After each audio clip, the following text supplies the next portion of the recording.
ini pemilihan kepala desa 2021 yang direncanakan pemerintah Kota Tual, namun sudah akhir bulan Juni bahkan mau memasuki bulan Juli 2021. Mungkin bisa menjelaskan apa yang jadi kendala sehingga masih tertunda Pak Wali Kota? Iya, baik. Jadi terima kasih. Pilkades itu menurut rencana kan kita buat pilkades serentak dan harus ada aturan mainnya, instrumennya, regulasinya. Jadi karena Perda itu setelah kita sahkan dan kemudian dilakukan konfirmasi atau konsultasi ke pemerintah provinsi, dianjurkan untuk harus ada revisi Perda itu. Gitu ceritanya. Jadi bagaimana kalau kita bikin pilkades itu tanpa harus ada aturan yang pasti, yang jelas. Nah sekarang Perda itu sudah selesai.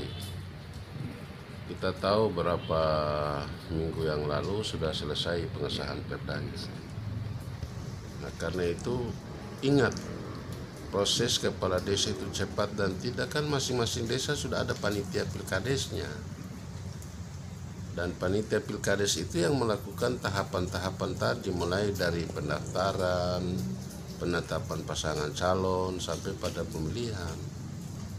Kalau ada desa, misalnya dia sudah melakukan tahapan sesuai dengan Perda tadi, termasuk rekomendasi dari Raja, ya ajukan kepada Dinas Pemuda, Dinas Pemberdayaan Masyarakat Desa. Ada orang yang bermain di dunia medsos, saya sendiri belum tahu itu rekomendasinya apa, tahapan administrasinya sampai di mana. Saya cuma bertanya kapan kan mulai dari desa, cepat dan lambat kan ada penitia di desanya. Begitu. Jadi misalnya ada pasangan atau ada calon yang tunggal dari desa, ya ajukan supaya kita oleh Dinas PMD ajukan ke saya, kita ini proses. Ya cuma menyanyi dan berkicau saja di medsos, tapi secara administrasi belum ada di PMD. Dan kita sudah membuat klaster atau ada tahap 1, tahap 2, tahap 3. Tahap 1 kita sudah mengidentifikasi beberapa desa yang kita anggap itu kurang berisiko. Ada kurang lebih ada 10 desa.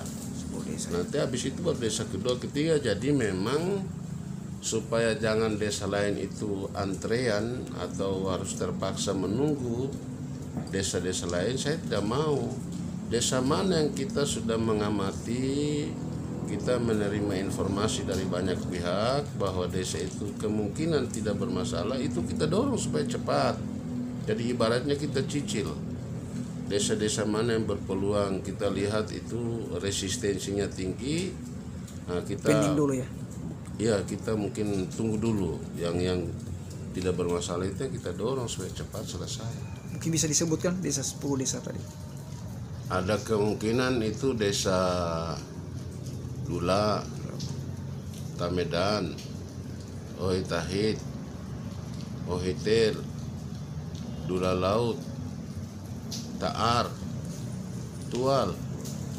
Kemudian ada berapa desa di Kecamatan Tayando Tamu, juga di Kuru. Ya, tadi Pak Wali Kota katakan ada sejumlah desa yang dipending karena berpotensi ya ada konflik. Ya. Contoh mungkin bisa disampaikan seperti apa? Kita potensi itu karena ada, saya tidak sebut desa mana. Ya, secara umumnya. Ya, tetapi karena tarik menarik soal rekomendasi Raja. Ada desa tertentu yang dulu itu ada marga yang menurut pengakuan Raja di wilayah Raskap itu bahwa marga A, B yang harus punya turunan garis lurus dari kepala desa atau berhak mencalonkan diri jadi kepala desa. Tapi dalam kenyataan ada marga lain juga yang pernah ikuti proses pemilihan.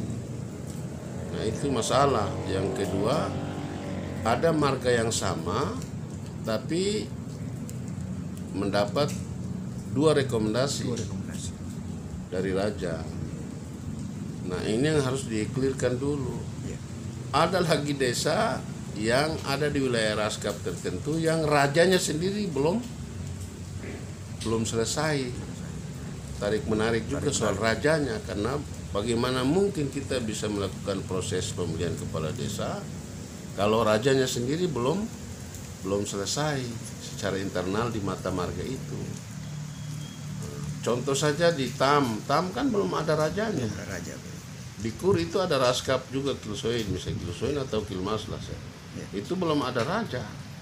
Karena di dalam Perda mengamanatkan kepala desa harus dapat rekomendasi dari raja. Ya raja terbentuk dulu. Itu yang mungkin menjadi potensi bahwa kalau didesak atau mau dipercepat pemilihan kepala desa itu belum bisa karena akibat itu. Setelah penetapan Perda kemarin mungkin bisa direncanakan walaupun belum ada yang mendaftar. Kira-kira pemerintah dorong Begini, untuk bulan apa sekali lagi kalau Perda itu sudah disahkan, kita kan palingan menyurati desa mendesak untuk cepat. Jadi jangan sampai cepat dan tidak itu seolah-olah disalahkan ke pemerintah daerah, itu keliru. Ya, mungkin harapan Pak Wali Kota kepada Saya berharap semua pejabat kepala desa yang adalah pegawai negeri yang mendapatkan tugas tambahan dari kepala daerah mendorong untuk segera pembentukan panitia pemilihan kepala desa. Kalau panitia pemilihan kepala desa sudah dibentuk oleh pejabat sebelumnya, maka itu segera didorong. Saya berulang kali dalam rapat selalu saya bilang kepada pejabat itu, jangan pejabat terlalu asik urus dana desa, ADD dan DD, karena di sana ada banyak hal yang saya bilang jangan. Sesuai tugas pokok di dalam SK Wali Kota itu adalah mendorong atau memfasilitasi pemilihan kepala desa itu tugas utama dalam SK itu.